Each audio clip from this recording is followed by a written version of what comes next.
오늘 은혜 받으실 하나님의 말씀은 고린도전서 10장 1절부터 22절까지의 말씀입니다. 고린도전서 10장 1절부터 22절까지의 말씀, 제가 준 성경으로 신약성경 273면에 있습니다. 다 찾으셨으면 대표로 봉독하겠습니다.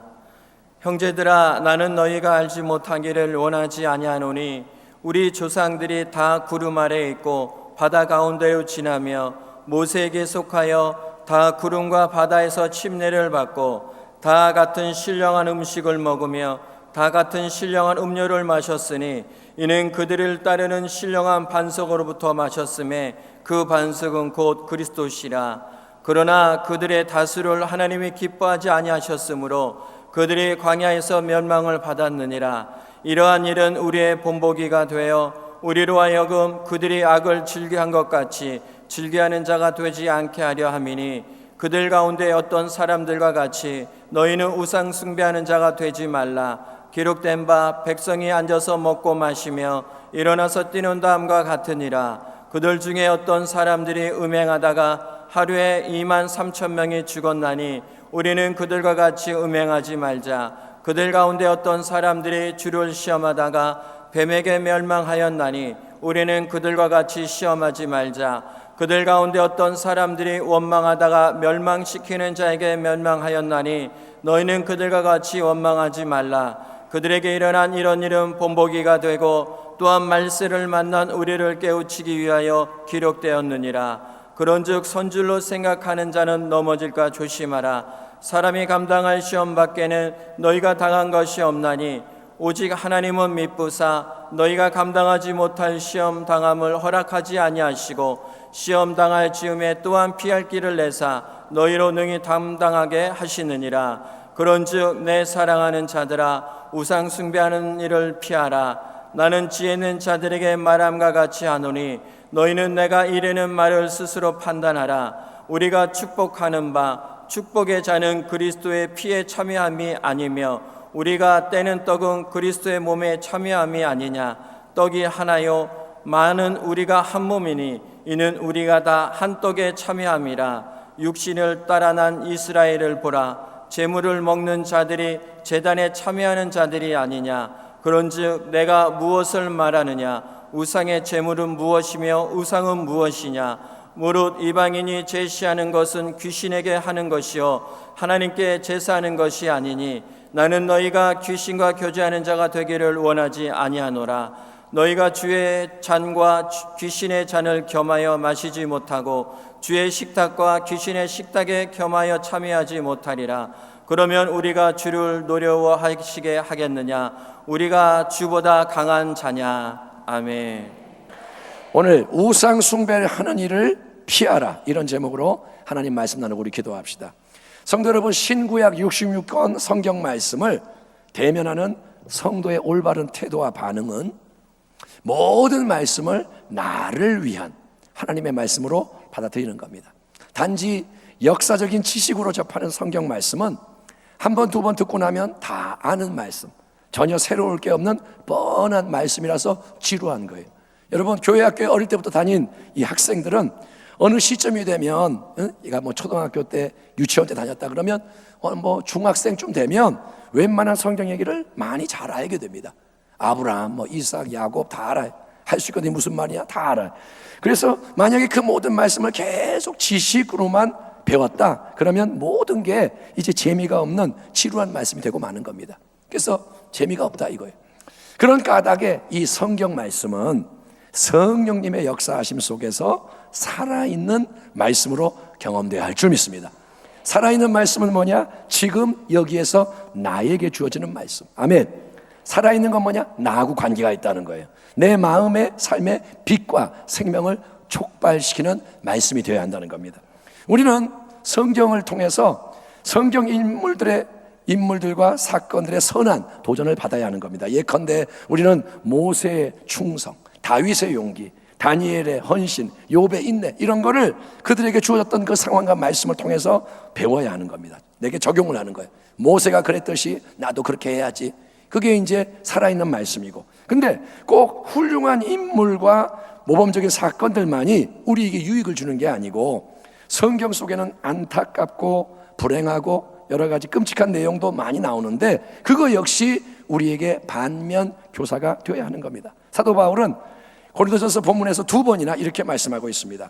형제들아, 나는 너희가 알지 못하기를 원하지 아니하노니 우리 조상들이 다 구름 아래에 있고 바다 가운데로 지나며 모세에게 속하여 다 구름과 바다에서 침례를 받고 다 같은 신령한 음식을 먹으며 다 같은 신령한 음료를 마셨으니 이는 그들을 따르는 신령한 반석으로부터 마셨음에 그 반석은 곧 그리스도시라.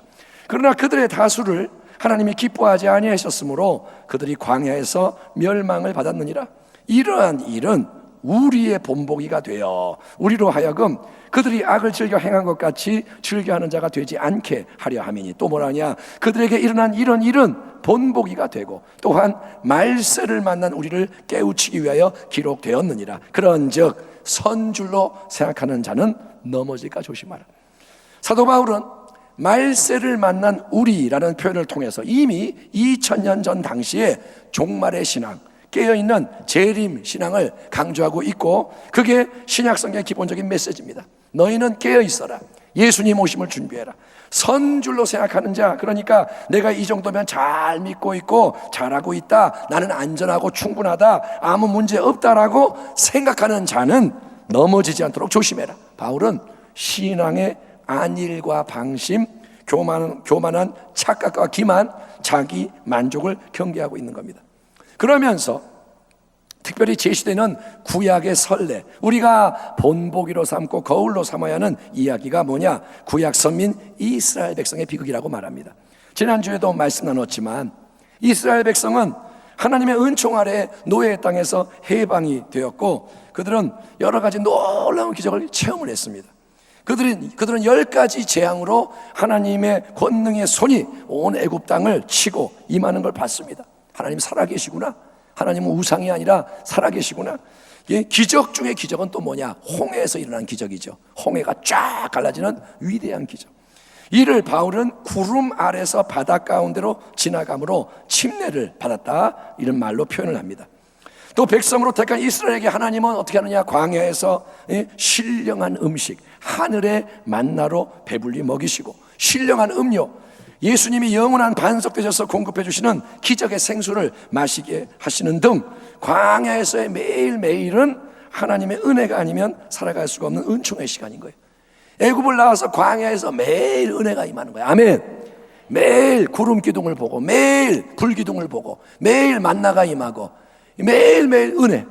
그런데 그처럼 여러분 해방, 보호, 인도, 공급, 수많은 은혜를 받은 이스라엘 백성의 대다수를 하나님은 기뻐하지, 좋아하지 않으셨고, 그 결과 출애굽 세대의 첫 세대는 여호수아 갈렙 두 사람을 제외하고는 40년 광야 생활 동안 멸망을 받았던 그것을 바울은 뭐라냐? 너희는 단지 그걸 성경 속에 나오는 옛날 이야기, 남의 이야기로만 생각하지 말고 우리의 본보기로 삼아야 한다. 그런 일이 우리에게도 똑같이 일어나지 않도록 부디 또 조심해야 한다라고 당부하고 있는 겁니다.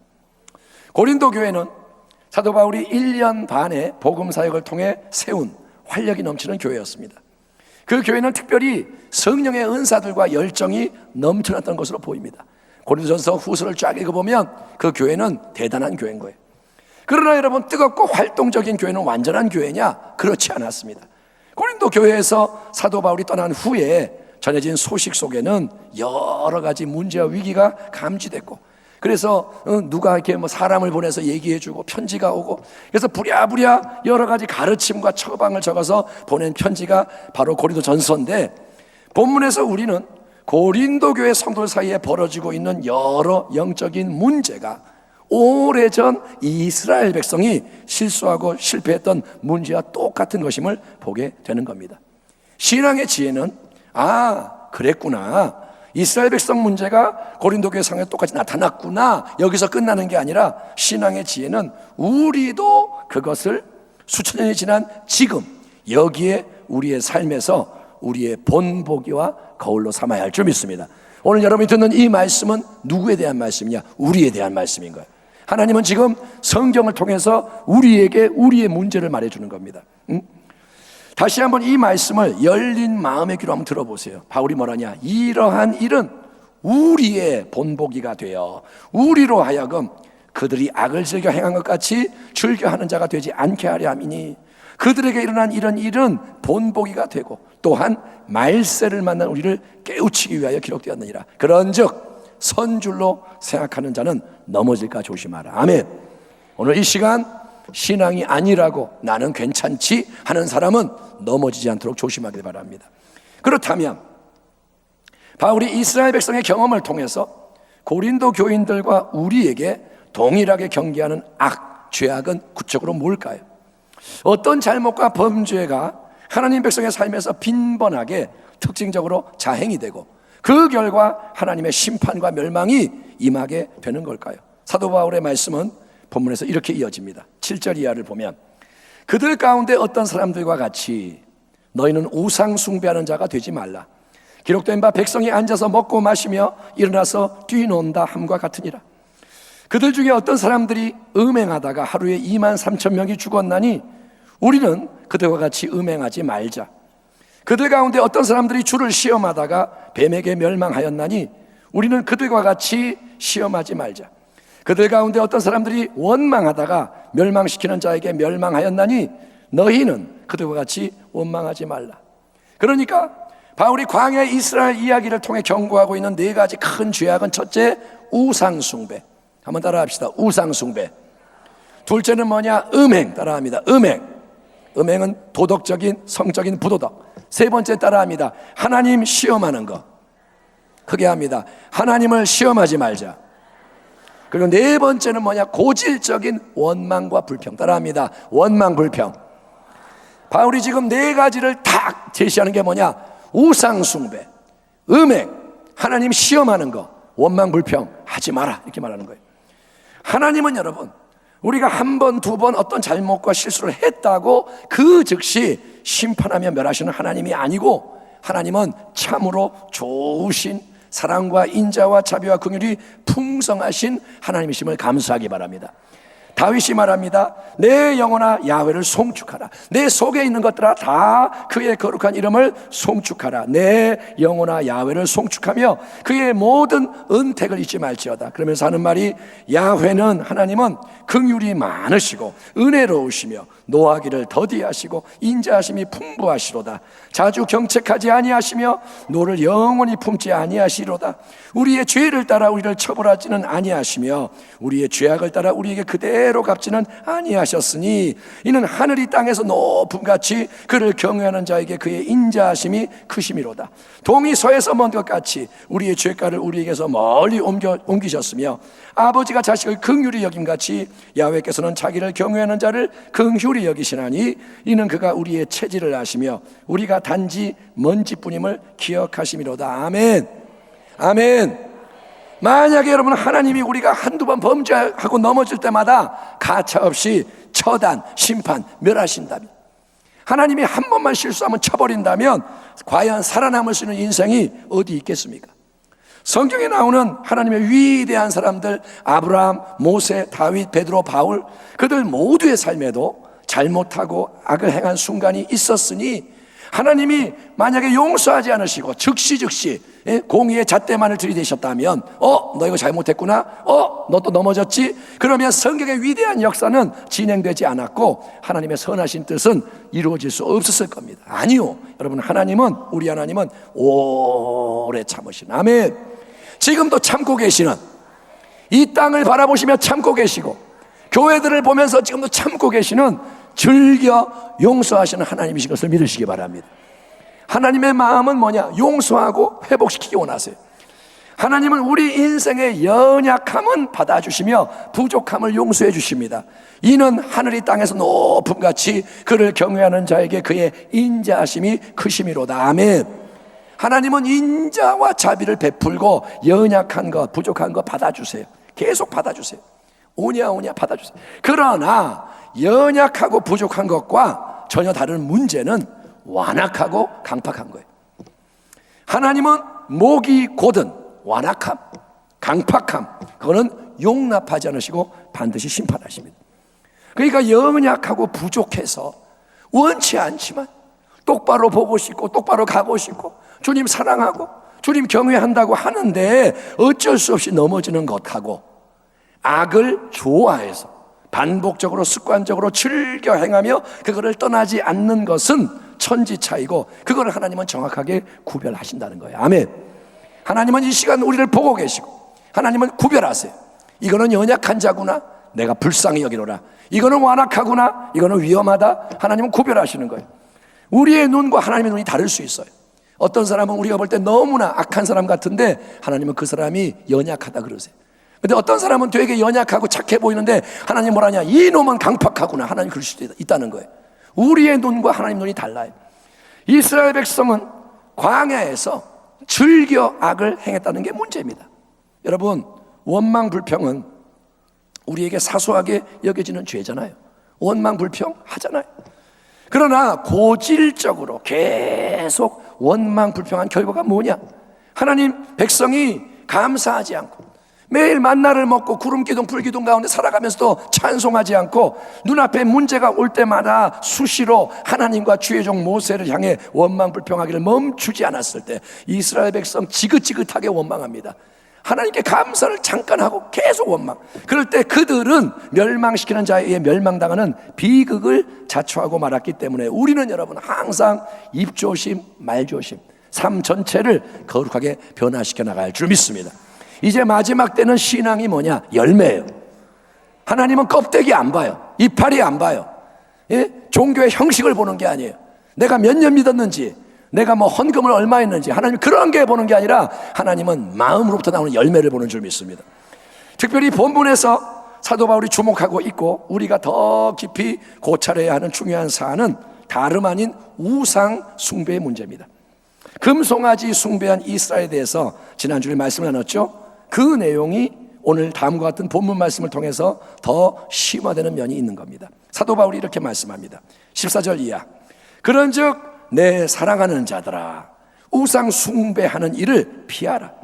나는 지혜 있는 자들에게 말함과 같이 하노니 너희는 내가 이르는 말을 스스로 판단하라. 우리가 축복하는 바 축복의 자는 그리스도의 피에 참여함이 아니며 우리가 떼는 떡은 그리스도의 몸에 참여함이 아니냐. 떡이 하나요 많은 우리가 한 몸이니 이는 우리가 다 한 떡에 참여함이라. 육신을 따라 난 이스라엘을 보라. 제물을 먹는 자들이 제단에 참여하는 자들이 아니냐. 그런즉 내가 무엇을 말하느냐. 우상의 제물은 무엇이며 우상은 무엇이냐. 무릇 이방인이 제사하는 것은 귀신에게 하는 것이요 하나님께 제사하는 것이 아니니 나는 너희가 귀신과 교제하는 자가 되기를 원하지 아니하노라. 너희가 주의 잔과 귀신의 잔을 겸하여 동시에 마시지 못하고 주의 식탁과 귀신의 식탁에 겸하여 참여하지 못하리라. 그러면 우리가 주를 노여워하시게 하겠느냐. 우리가 주보다 강한 자냐. 지난주에 우리는 우상에 대해서 그것은 인간이 창조주 하나님 대신에 그분이 아닌 다른 뭔가나 누군가를 자기 인생의 경배의 대상, 신뢰의 대상으로 삼는 거라고 정의를 했습니다. 넓은 의미에서의 우상은 이처럼 눈에 보이는 것이나 눈에 보이지 않는 모든 것을 포함할 수 있지만 오늘 본문에서 사도 바울이 특별히 살펴보고 있는 문제는 이방 신전에서 드려지는 우상 제사와 관련된 문제입니다. 자, 예수를 믿기 전 고린도 교회 성도들은 옆에 있는 이방인들과 똑같이 수많은 잡신들을 섬겼던, 제사를 드렸던 그런 사람들입니다.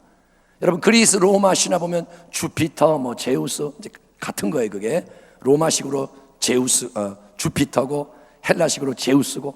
그래서 항상 쌍을 이루는데 헤라가 있고 뭐가 있고 그다음에 뭐 쭉 이렇게 신들이 있는데 국제적인 이 무역과 상업이 활발했던 항구 도시, 고린도는 항구 도시. 막 배가 들어오고 문물이 들어오고 거기에는 이방 문화 종교가 만연한 사방에서 새로운 곳이 밀려오는 아주 부유한 도시였는데 특별히 이 고린도시의 가장 높은 곳에는 아름다움과 사랑의 여신으로 칭송을 받던 아프로디테, 로마식으로 비너스 여신을 숭배하는 신전이 우뚝 서 있었고, 여러분 놀라지 마세요. 이 여신의 신전에는 무려 1000명이 넘는 아름다운 제녀, 여자 사제들, 여자 제사장들이 종교의 이름으로 비너스, 아프로디테 여신의 이름으로 음행과 매춘을 자행했기 때문에 거기선 예배가 뭐냐? 성적인 관계를 막 갖는 거예요. 그렇기 때문에 이 음란의 분위기가 온 고린도 도시를 장악했다는 거예요. 고린도 그러면 음란의 도시, 고린도 사람 방탕한 사람, 유명했다 이거예요. 속담처럼. 여러분, 고린도 교회 성도들은 원래 이런 이방 문화와 풍습 가운데 살던 이방인들인 거예요. 그들은 맨날 그런 데 가서 제사 드리고 관계 맺고 그러고 살던 사람들인데, 그들이 사도 바울이 전해준 복음을 듣고 회심을 해서 성도가 되고 교회를 이룬 게 고린도 교회입니다. 그런데 고린도의 이 성도들은 예수, 비록 전체가 아니라도 그 일부가 예수를 믿으면서도 여전히 이방 제사가 드려지는 자리에 참여해서 함께 먹고 마시는 우상 숭배를 자행하면서도 그게 문제라고 생각하지 않았다는 거예요.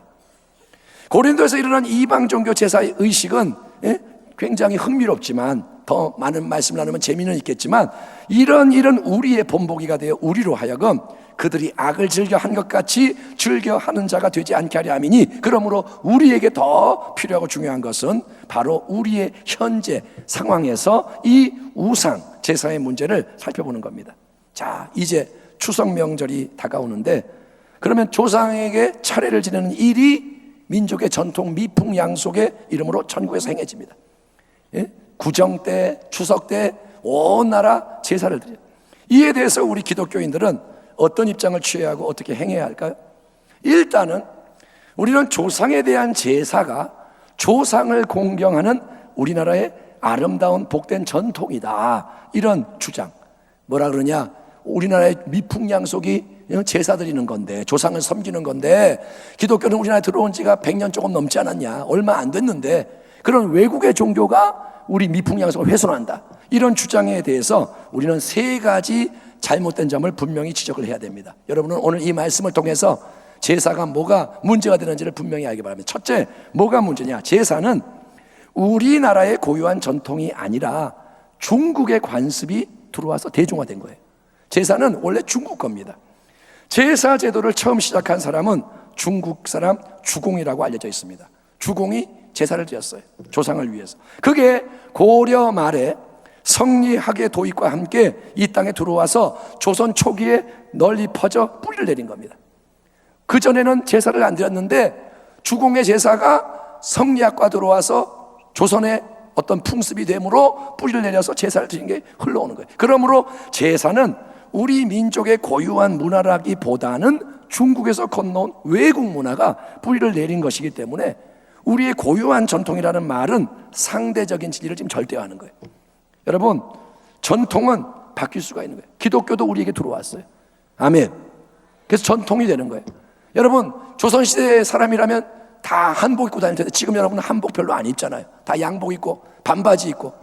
왜 그거는 바뀌나요? 왜 그 전통은 바뀌나요?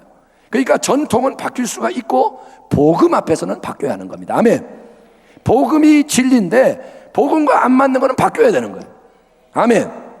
예, 그게 중요한 거예요. 전통이 절대적인 기준이 아니에요. 두 번째, 제사는 조상에 대한 효도와 아무 관계가 없습니다. 한번 따라 합시다. 제사는 효도가 아니다. 예, 제사가 뭐냐? 효도, 이렇게 말하잖아요. 근데 제사는 효도가 아니에요. 제사를 드리는 사람들은 명절이나 기일에 온갖 음식을 정성스럽게 차려놓고 지방을 다 써붙인 다음에 절을 하면 돌아가신 조상의 홀령들이 찾아와서 공경을 받는다라고 그렇게 주장을 합니다. 자, 이제 저녁 어릴 때 제가 이렇게 제사 드리는데 간 적이 있는데 졸린데 안 자요. 왜? 밤 시간에 조상들이 올 때 해야 된대. 그래서 조상들의 홀령을 맞이하려고 기다리는 거예요. 여러분, 근데 인생은 한 번 죽으면 어떻게 돼요? 한 번 죽으면 천국과 지옥, 그 영혼이 천국 지옥으로 가기 때문에 이 세상과 교통을 하며 왔다 갔다 할 수 없는 겁니다. 죽은 자가 수시로 무슨 외축증 끊어서 왔다 갔다 하나요?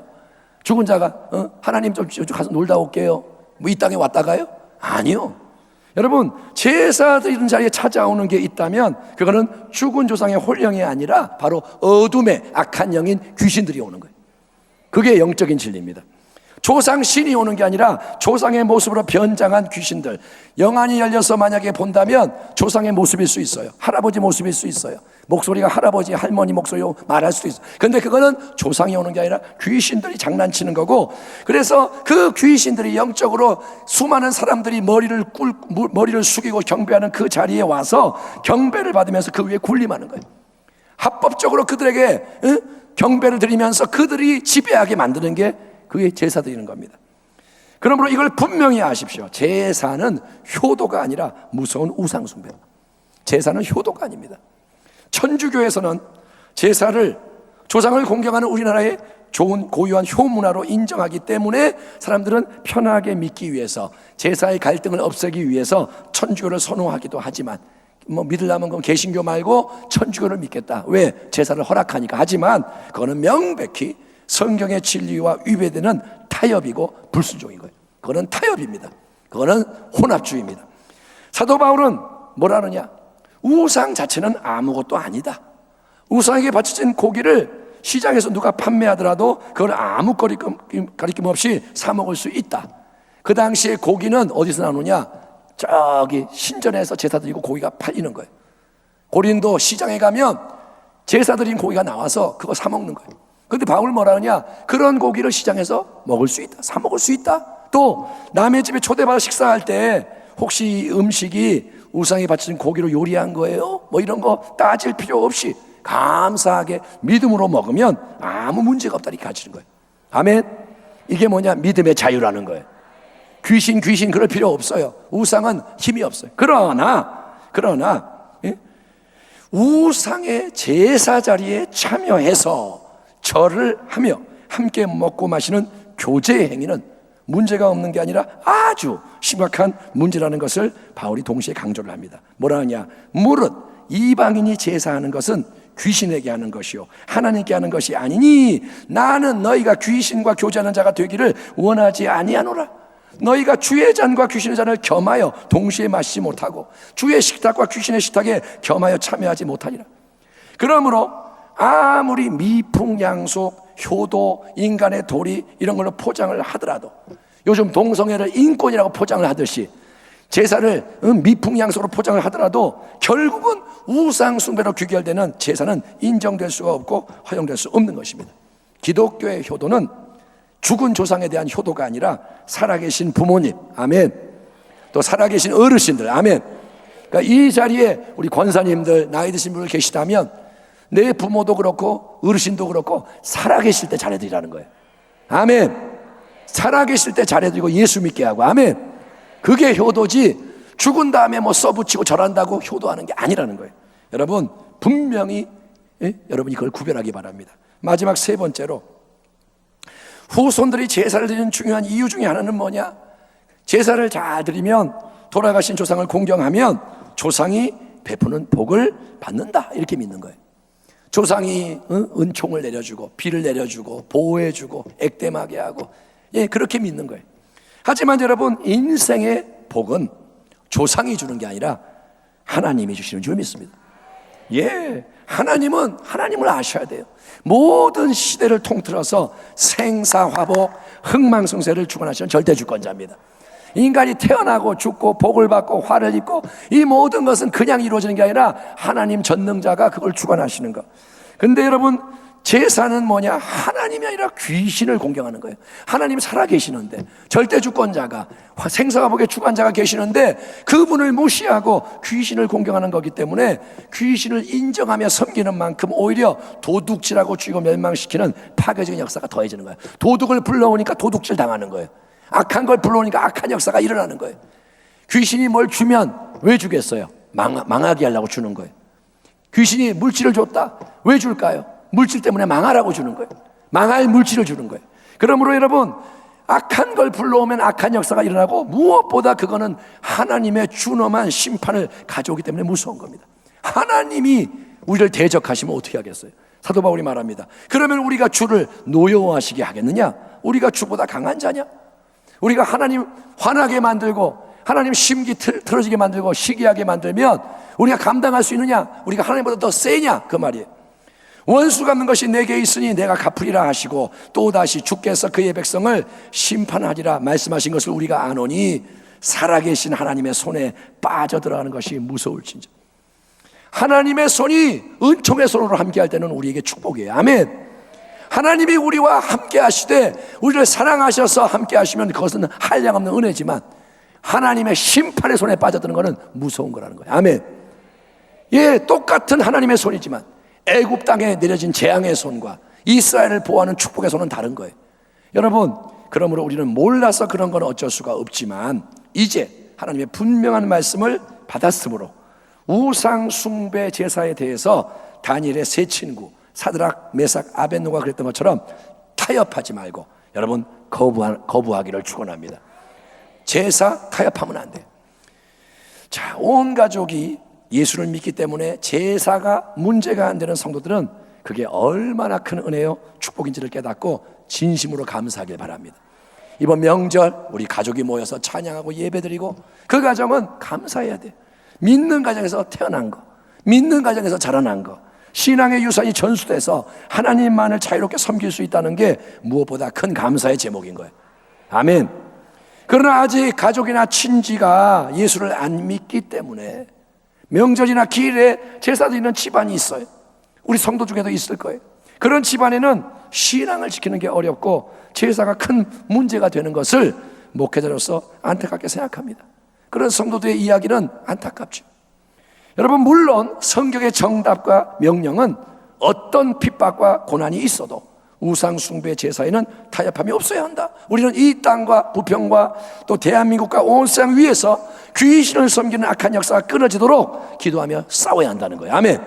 하나님의 나라는 뭐냐? 그런 걸 무너뜨리는 거예요. 아멘. 제우스가 아니라 하나님을 믿게 하고, 아멘.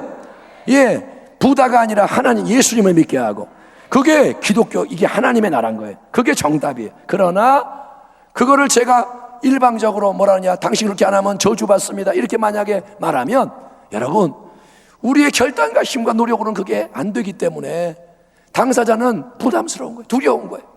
나를 미워하는 그 친척, 제사 하나 절안한다고 막 핍박하는 가족, 그런 거 생각하면 내가 믿음으로 서야지 하지만 두려울 수 있다 이거예요. 그래서 하나님은 오늘 본문 속에서 놀라운 약속의 말씀을 함께 주시는데 그게 바로 13절의 말씀입니다. 제가 11절부터 연결해서 읽어보겠습니다. 그들에게 일어난 이런 일은 본보기가 되고 또한 말세를 만난 우리를 깨우치기 위하여 기록되었느니라. 그런즉 선줄로 생각하는 자는 넘어질까 조심하라. 그 다음에 뭐라냐? 잘하는 말씀. 사람이 감당할 시험 밖에는 너희에게 당한 것이 없나니 오직 하나님은 미쁘사 너희가 감당하지 못할 시험 당함을 허락하지 아니하시고 시험 당할 즈음에 또한 피할 길을 내사 너희로 능히 감당하게 하시니라. 아멘. 이 마지막 구절을 새 번역 성경으로 읽어보면 다음과 같습니다. 여러분은 사람이 흔히 겪는 시련밖에 다른 시련을 당한 적이 없습니다. 하나님은 신실하십니다. 여러분이 감당할 수 있는 능력 이상으로 시련을 겪는 것을 하나님은 허락하지 않으십니다. 하나님께서는 시련과 함께 그것을 벗어날 길도 마련해 주셔서 여러분이 그 시련을 견디어낼 수 있게 해 주십니다. 아멘. 따라합니다. 하나님은 견뎌내게 하신다. 아멘. 그렇습니다. 우리가 믿는 하나님은 좋으신 하나님, 지혜와 사랑과 능력이 무한하신 하나님으로서 예수 그리스도 안에서 우리의 참된 하늘 아버지가 되시는 하나님이신 거예요. 하나님 우리의 아버지세요. 아멘. 당신은 고아가 아니라 아버지가 있습니다. 더욱더 그 하나님 아버지를 바라보며 그분만을 의지하고 신뢰하세요. 아멘. 그러니까 하나님께 이렇게 기도하는 거예요. 하나님, 내 사정, 내 형편, 지금의 상황 처지를 보시지요, 아시지요. 나는 어찌할 바를 모르겠습니다. 알아도 그걸 감당할 힘이 없습니다. 지금 우리 집안의 영적인 상황, 현실의 관계 참 얽히고 설켜서 명절과 기일마다 제사 문제로 갈등이 있습니다. 이번 명절도 두려운 일이 있습니다. 하나님, 제가 어떻게 해야 하나요? 어떻게 해야 이 모든 게 변화가 되나요? 어떻게 해야 온 가족 친척이 구원을 얻을 수 있을까요? 딱 이게 정답이다, 저게 정답이다 단정 짓기는 어렵습니다. 사람들은 단순한 답을 원하죠. 어떻게 해야 돼요? 근데 여러분, 정답을 말해주기가 어려워요. 왜? 다 다르기 때문에. 하지만 원리는 뭐냐? 하나님 앞에 나가서 많이 깊이 기도하면서 계속 지혜를 주세요, 능력을 주세요, 내게 권세를 주세요, 사람을 감동시킬 수 있는 은혜를 주세요, 구하라는 거예요. 여러분, 이 문제 앞에서 기도하라는 거예요. 예, 절대로 하지 말아야 할 일이 뭐냐? 곁눈질하지 하면서 다른 사람의 처지와 상황을 부러워하지 마세요. 아, 우리 집은 왜 이래? 저 집은 좋겠다. 남의 거 보지 말라는 거예요. 남의 밥 보지 말라는 거예요.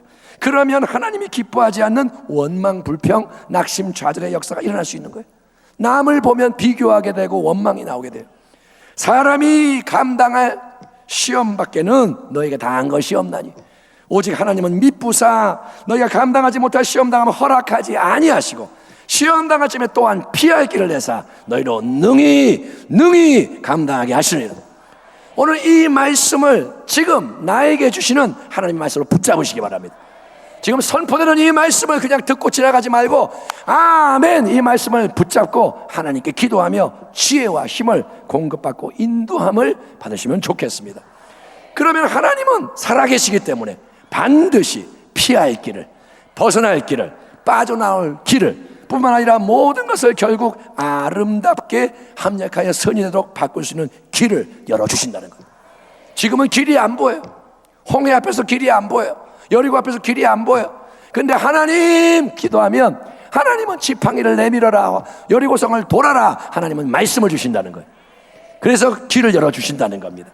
지금이 침묵할 때인지, 이번 명절 때 내가 복음을 팍 전해야 되는지, 침묵, 아니면 담대하게 말할 때인지, 가만히 있었지만 어느 날 하나님이 이제 말해라, 그래서 이러면 안 됩니다, 우상 숭배하지 맙시다, 내가 용감하게 일어날 때인지, 거리를 둬야 할 때인지, 안 가는 게 좋은 건지, 아니면 더 가까이 다가가야 하는지, 어떻게 처신하고 뭘 심어야 하는지를 하나님이 알게 하시고 잘 감당하게 도와주실 줄 믿습니다.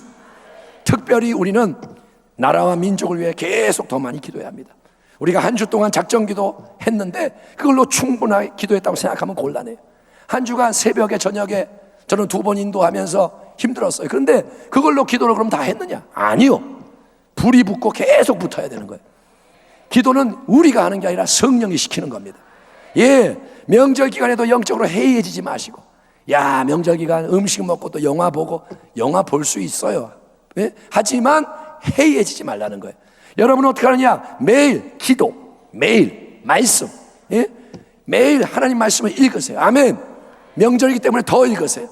예, 기도, 골방에 가서 잠깐 기도하고, 사람 만날 때 기도하고, 제사 자리에서 기도하고, 여러분은 예수의 이름으로 기도하고 더 무장하며 계속 예수님만의 삶의 중심에 두는 고백과 순종을 이어감으로써 하나님께 영광을 돌리는, 하나님의 영광이 세상 속에 나타나게 하는 그러한 사람이 되기를 축원합니다.